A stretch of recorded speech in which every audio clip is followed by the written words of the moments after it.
Good morning. I'm pleased to introduce Dr. Dan Lubin as our next speaker. Dr. Lubin graduated from the Warren Alpert Medical School at Brown University and completed his residency in anatomic pathology and clinical pathology at the Hospital of the University of Pennsylvania. He then completed a fellowship in anatomic pathology at the Hospital of the University of Pennsylvania, followed by a cytopathology fellowship at Memorial Sloan Kettering Cancer Center in New York City. He joined us at Emory in 2019 and has been an integral part of our multidisciplinary care team.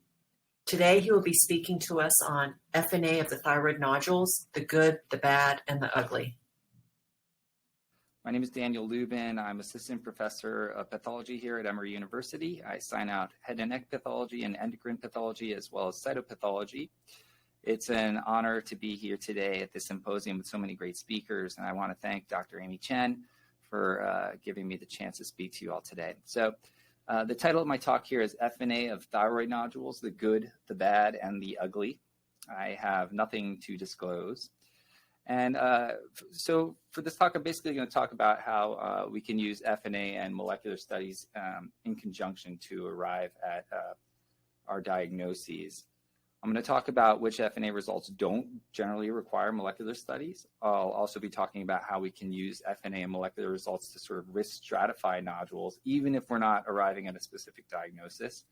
And we'll be talking particularly about the difference between BRAF V600E-like diagnoses and then RAS-like tumors and how they're very different in terms of their behavior. And I'll spend a little bit of time talking about high-risk mutations. And then finally, we can talk about when molecular results can help us arrive at a very specific diagnosis. So this is the Bethesda system for thyroid cytopathology. You all are likely very familiar with this by now. Like any cytopathology system, the purpose of this is to just be able to provide a very succinct and unambiguous classification of the FNA results so that you can have a known risk of malignancy.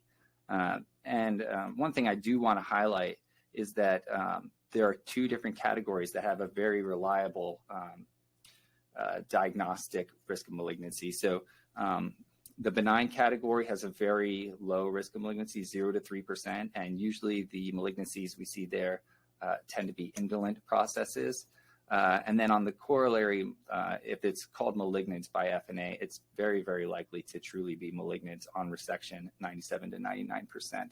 So these are the kinds of lesions where we don't generally require molecular studies. And I'm going to show you a couple examples of those very quickly so that you know what we're talking about when we use our terminology in our thyroid FNAs. So this is thyroid with nodular hyperplasia. So we see this goitrous thyroid here with these nodules that are unencapsulated, and they're composed of follicular cells arranged in these macrofollicles. And on higher power, we see that the follicular cells are very bland and it has this nice watery colloid. And we see all those features on FNA too. So in this FNA, we can see that on the left side of the image, there's a whole bunch of watery colloid. That's what all that purple material is. And then we have our red blood cells scattered throughout. That's what these little pink dots are. But then on top here, we see this aggregate of follicular cells that have enlarged nuclei and finely granular pink cytoplasm. So those are our Hürthle cells. And then on the bottom here, we see an aggregate of follicular cells that are more bland, have nuclei around the same size as the red blood cells with very minimal cytoplasm. So we're really seeing two different follicular cell types here and a bunch of watery colloids. So it's sort of clear at this point that this is not really a neoplastic process. So we can call this just a Bethesda 2.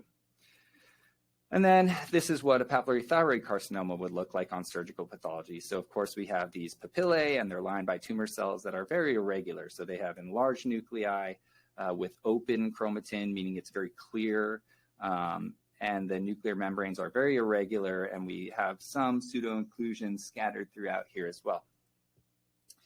And on FNA, we can see all of these features. So here we see on low power that we do have a papillary structure here with this nice little flower, and we have a fibrovascular core running through it. And then on higher power, we can appreciate all the nuclear features of PTC, where these nuclei are enlarged, they show very open chromatin, very cleared out, and they have irregular nuclear membranes. You can see here a nucleus that's sort of coffee bean shaped, and then also this nucleus which shows a pseudo-inclusion up here in the top right of the image.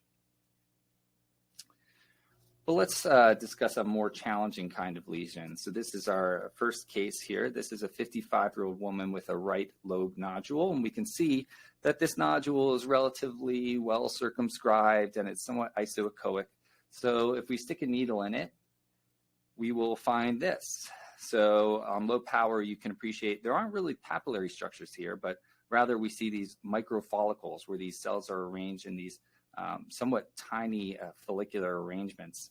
And then on higher power, we can see that the nuclei do show some moderate nuclear enlargement. They show a little bit of clearing of the chromatin, maybe some small grooves, but nothing to write home about, and certainly no nuclear pseudo-inclusions. But all in all, this lesion does show somewhat irregular architecture and somewhat irregular nuclear features. So this would be the kind of nodule that we might call AUS, Bethesda 3, and then send it for molecular studies.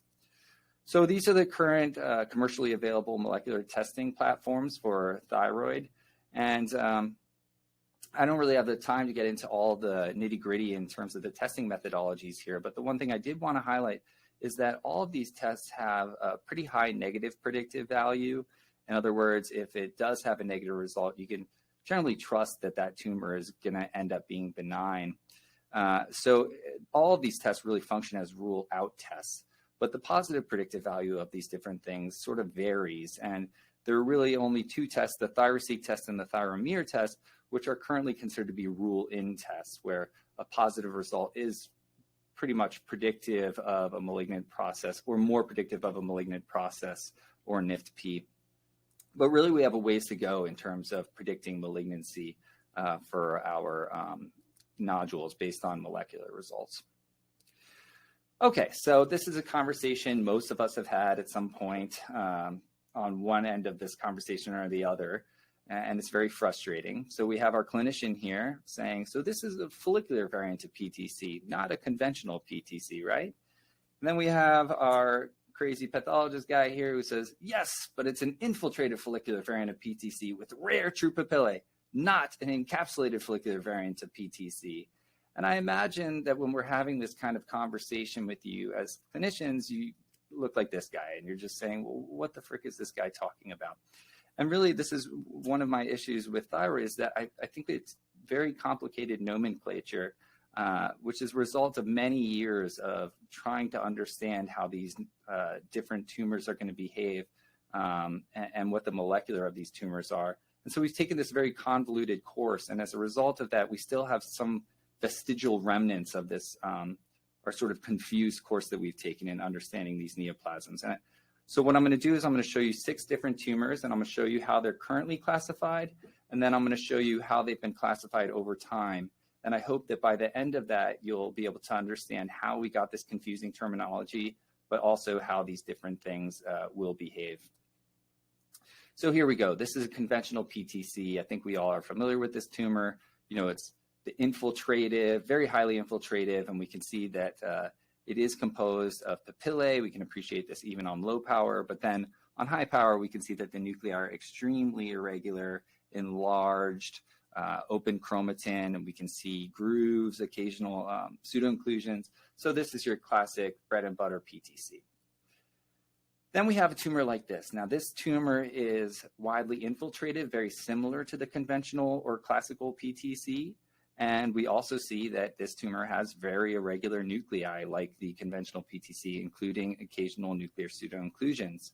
But unlike the conventional PTC, this tumor is showing an almost entirely follicular architecture. So this is something we now call infiltrative follicular variant of PTC. All right. Then we have our follicular adenomas, right? So these are tumors that are encapsulated or well circumscribed. In this case, it has a very nice thin capsule, separating it from the remainder of the thyroid parenchyma here. And then these tumors are composed of follicles, in this case, very small microfollicles. And then when we go on higher power, we see, of course, that the nuclei are not atypical. They're very small, they're bland. The chromatin is pretty unremarkable. Contrast that to this tumor, which, like the follicular adenoma, is very circumscribed and is composed of a follicular architecture. But these nuclei, rather than being small and bland, are a little bit enlarged. They have a little bit of membrane irregularities. The chromatin's a little bit more open. So they're showing some atypical nuclear features. So this is a tumor we now know as non-invasive follicular thyroid tumor with papillary-like nuclear features, which is quite a mouthful. So now a lot of us just call these NIFTP. Okay, then we have a follicular carcinoma. So like a follicular adenoma and a NIFTP, this tumor is encapsulated and composed of a follicular architecture, but this tumor is actually invading into the surrounding parenchyma, as we see here with this little mushroom cap extending out beyond the capsule. And of course, on higher power, looking at these nuclei, we can see that the nuclei are relatively bland. They're not overly enlarged. We don't see all those membrane irregularities. Certainly the chromatin's not very remarkable. And then contrast that to this tumor, which on low power looks very much like the follicular carcinoma we just looked at. It's encapsulated and circumscribed. It has a focus of invasion here. In this case, it's invading into a vessel. And when we go on higher power, we see that these are all follicles, but unlike the follicular carcinoma, this tumor does have somewhat irregular nuclei, again, sort of enlarged, some occasional grooves and stuff. They're a little bit open in terms of the chromatin, so a little more cleared out looking, so somewhat atypical nuclei. And this is a tumor we now call encapsulated follicular variant PTC. Okay, so these are all of our tumors here that I just listed. And, you know, over the years, we've actually discovered that these things are very distinct in their behavior. So these tumors that we see here on the left, these are tend to show BRAF V600E type mutations on molecular. And these tumors are essentially malignant all the time and frequently show lymph node mets. So these tumors sort of behave like classical PTC. On the other hand, all of these tumors that we see on the right here are generally driven by RAS type mutations. And really, these tumors are only malignant when they're invasive. You know, they're encapsulated or very well demarcated, and really the only risk of malignancy is when they're truly invading into either vessels or the surrounding thyroid parenchyma. And these tumors really show predominantly hematogenous mets. I mean, they don't really show lymph node mets like a PTC might, for instance.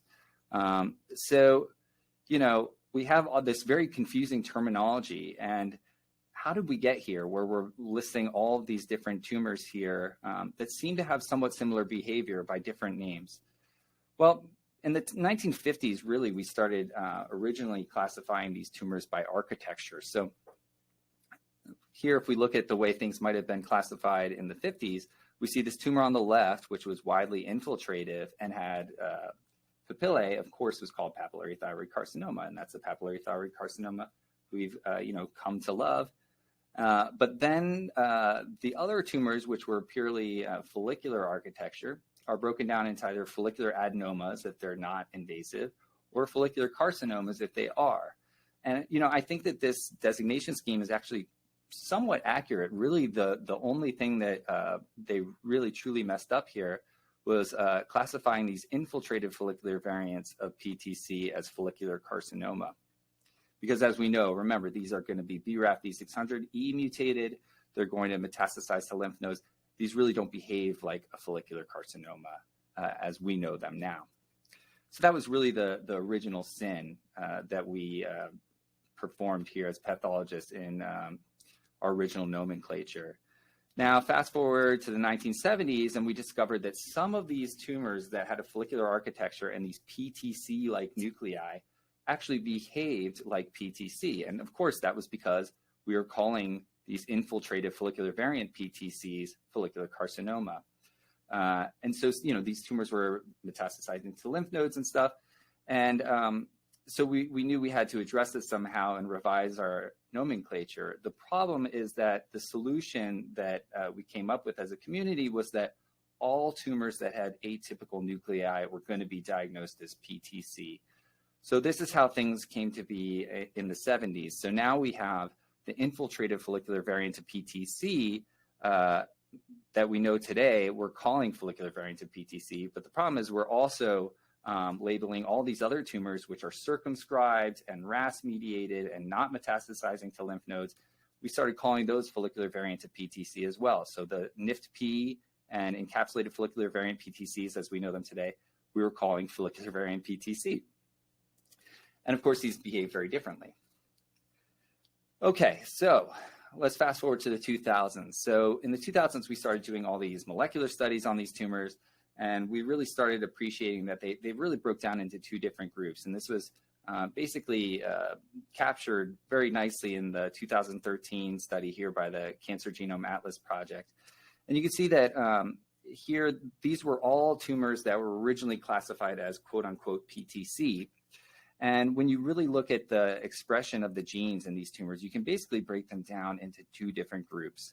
So on the left here, we have the BRAF V600E type group, which showed these BRAF V600E molecular alterations, obviously, but also BRAF fusions, RET fusions, ALK fusions, NTRK fusions.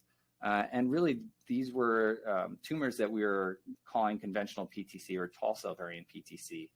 And then on the other hand, we have these RAS type tumors. And these, you could see, of course, HRAS, KRAS, and NRAS, but other mutations which sort of showed the same gene expression profile would be EIF1AX mutation, PAX8 PPAR gamma fusions, theta fusions, and then interestingly, this BRAF K601E alteration, tumors with that mutation actually tend to behave more like follicular neoplasms than like PTC. And really the diagnoses here among tumors with these alterations were this encapsulated follicular variant PTC. So if we look at it now, we can see that these really are different in terms of their mutational status. So now, late 90s, early 2000s, we start distinguishing between this infiltrated follicular variant of PTC, which tends to be BRAF mediated, and these encapsulated follicular variants of PTC, which tend to be RAS mediated. Okay, now at the same time, we realized that there was this epidemic of PTC overdiagnosis. So basically, we were overdiagnosing PTC. We had a very high incidence of PTC, and we weren't really seeing any increase in mortality. So if we look at the incidence of PTC here in these different countries, you can see that the incidence over time is really increasing. And with this, these finely dotted lines here, you can see that most of the reason for that increase was an overdiagnosis of PTC, whereas the lines for follicular carcinoma were relatively flat. And then, as I alluded to, we're also not really seeing an increase in deaths from thyroid carcinoma. So if we look at the United States here, in fact, it's completely flat. And in a lot of countries, we're actually seeing decreasing deaths from thyroid carcinoma. So this let us know that really we're likely overdiagnosing malignancy and likely overdiagnosing PTC. So what are we going to do to address this problem? Well, we know that infiltrated follicular variants of PTC are basically PTCs with a dominant follicular architecture. They behave like PTCs. They have BRAF V600E mutations. So let's take a look at these encapsulated follicular variants of PTCs. And this ultimately culminated in 2016 in this the group that started looking at these encapsulated follicular variant PTCs and compared the non-invasive encapsulated follicular variant and the invasive encapsulated follicular variant. And what they found was that when these encapsulated follicular variant PTCs, as we were calling them, weren't invasive, they actually had a very low risk of adverse events, 0 in this case among 109 cases. As opposed to that, when they had some invasion, among these 101 cases, there were 12 adverse events. By the way, as you might expect, most of these were actually distant mets. So there were 5 distant mets. There was 1 case that had a local recurrence, and there were 5 cases that had some suggestion of biochemical recurrence. Only 1 of those cases ended up showing lymph node metastases. So really, these things were behaving like follicular carcinoma, as we might expect. But regardless, all of these non-invasive encapsulated follicular variant PTCs did just fine without any recurrence or anything. So in 2016, it was decided that we were going to rename this. So non-invasive encapsulated follicular variant PTCs became non-invasive follicular thyroid tumor with papillary-like nuclear features, NIFTP. And these are the diagnostic criteria. It's obviously, you don't have to learn these things, but this is what we use when we're diagnosing NIFTP right now. And you can see that it's encapsulated. They have atypical nuclei. It's almost entirely follicular architecture, very few papillae, no psammoma bodies because those are considered the ghosts of dead papillae. You can't have invasion, no tumor necrosis, or a high mitotic rate. And so we finally came to the nomenclature that we know today. And we'll see if this evolves in the future. For instance, it might be interesting to see what we do with tumors we're currently calling encapsulated follicular variant PTC, which are RAS-mediated and behave more like follicular carcinoma. So it'll be interesting to see if that diagnosis remains. I do think that is rather confusing for people at this point. So let's talk about NIFTP very quickly. These are all the large studies that looked into NIFTP after we came to use that nomenclature. And for the most part, all of these confirmed very few adverse outcomes. One thing to note that a lot of these, this is a histologic diagnosis, and originally molecular wasn't included in the diagnosis. So, but a lot of these studies did include their molecular results, and there were some studies that found these encapsulated tumors that had a very dominant follicular architecture that unfortunately were actually showing BRAF V600E mutations. And then there were very rare studies that showed adverse events, and most of these were central lymph nodes that were positive. So if you look at the overall number, there are 886 cases among all these large studies. We saw positive central lymph nodes in 9 out of these cases. Now, one of these cases was truly proven to be BRAF V600E mutated. A lot of them didn't have molecular results.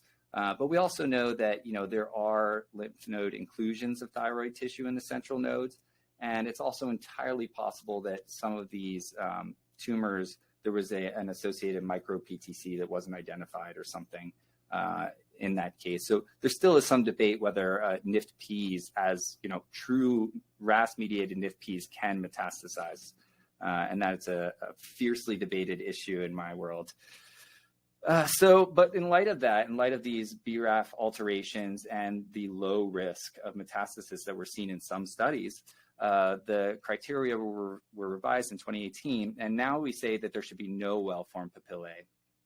And also we included molecular in this. So, these tumors shouldn't show a BRAF or BRAF-like mutation, and they should lack TERT or TP53 mutations as well. And I'll talk about why that's the case. There's still some future questions to be answered about NIFTP. So, for instance, can RAS-type mutations truly rule in NIFTP? I'll talk about that in a second. Does oncocytic NIFTP exist? There are several pathologists that insist that it shouldn't exist.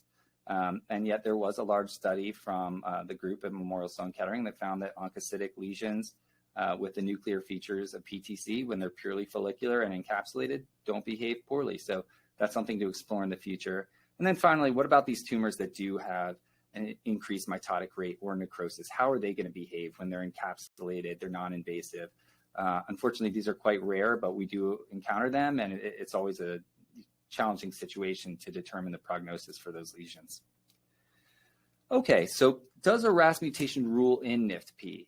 The reason this is important is that RAS-mediated tumors can show these little pseudopapillary structures. So on the top here, you see a papillary thyroid carcinoma with these true papillae with fibrovascular cores that are branching. But there are these pseudopapillae and RAS-mediated lesions, which you're seeing here at the bottom. And these are likely a result of follicles that are somehow ruptured, and then, the follicular septum can appear to look like a papillary structure. And my concern is that, there are these RAS-mediated tumors that we might know truly have a RAS mutation, but just because we see these papillary structures, some pathologists might be reluctant to call NIFTP and might call this a papillary thyroid carcinoma. So will these tumors behave any differently if they show papillae, if they're RAS-mediated? I don't think so. I think once you know that the tumor has a RAS mutation, you don't really have to look for papillary structures, but that remains to be seen in the future.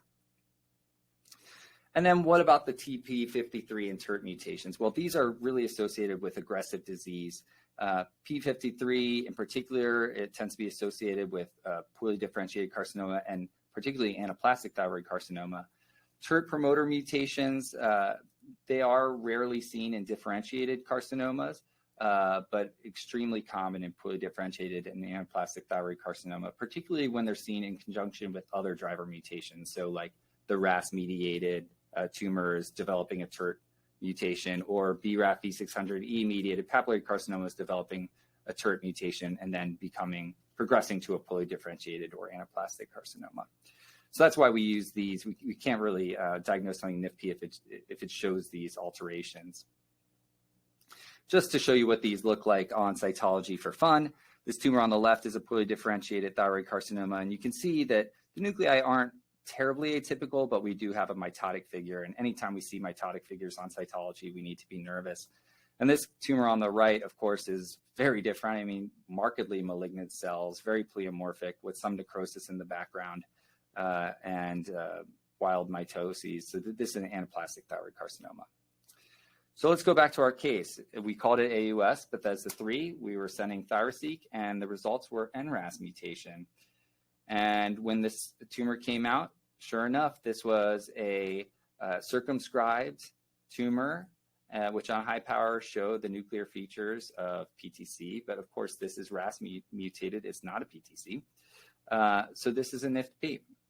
And because we knew about the RAS mutation, this patient didn't have to get a full thyroidectomy. All right, very quickly, let's do our second case here. This is a 55-year-old woman with a right thyroid lobe nodule. We FNA it, and we can see that these tumor cells are arranged in these very tight clusters, not really papillary structures, and they have this very dense hyaline-type material, this pink material inside. And on the bottom images, we can see that there are all these pseudo-inclusions within these cells. So it sort of looks like a PTC in a way with the pseudo-inclusions, but it's unusual because the architecture is so strange and there's this weird hyaline material. So let's call this atypical follicular cells present, send off ThyroSeq. And the result shows that this is a PAX8 GLIS3 fusion tumor. So of course, we do a limited resection. We can see that this is a very circumscribed tumor here on low power, and then on higher power, we see that there are these trabeculae of tumor cells that have these elongated nuclei with little pseudo-inclusions. So of course, this is a hyalinizing trabecular tumor. So the hyalinizing trabecular tumors recently were discovered to have these PAX8 and GLIS fusions. Usually it's PAX8 GLIS3 in the vast majority of cases, though in this original study there was one case out of 14 that showed a PAX8 GLIS1 fusion. And these PAX8 GLIS alterations are seen in nearly 100% of tumors tested to date. So this is very sensitive and specific for this diagnosis. And of course, this is a totally benign indolent neoplasm. There have been rare cases that have been where they've reported METs in hundreds of cases thus far, but those cases haven't been subjected to molecular analysis. So it's unclear whether those tumors truly were hyalinizing trabecular tumors. But in any event, if you have this fusion on your FNA, you can do a limited resection. It's likely a hyalinizing trabecular tumor. So in summary, the benign and Bethesda 6 malignant FNA results are generally very reliable. We don't need molecular studies for those. Among differentiated thyroid tumors, you can really break them down into BRAF V600E type tumors, which are almost always malignant, or essentially are malignant 100% of the time, and then RAS-like differentiated tumors. So like I said, BRAF V600E, classic PTC, tall cell PTC, always malignant. The RAS-mediated tumors, they have a pushing, circumscribed border for the most part, and they're malignant really when they're invasive. TERT and P53 are high-risk mutations. They're almost exclusively seen in malignancy, and so the presence of those mutations should exclude a diagnosis of NIFTP. And then finally, hyalinizing trabecular tumors show the features of PTC and can be a cytologist's worst nightmare if they're not careful, but they're circumscribed and indolent, and they show the PAX8 GLIS gene alterations. Okay, thank you.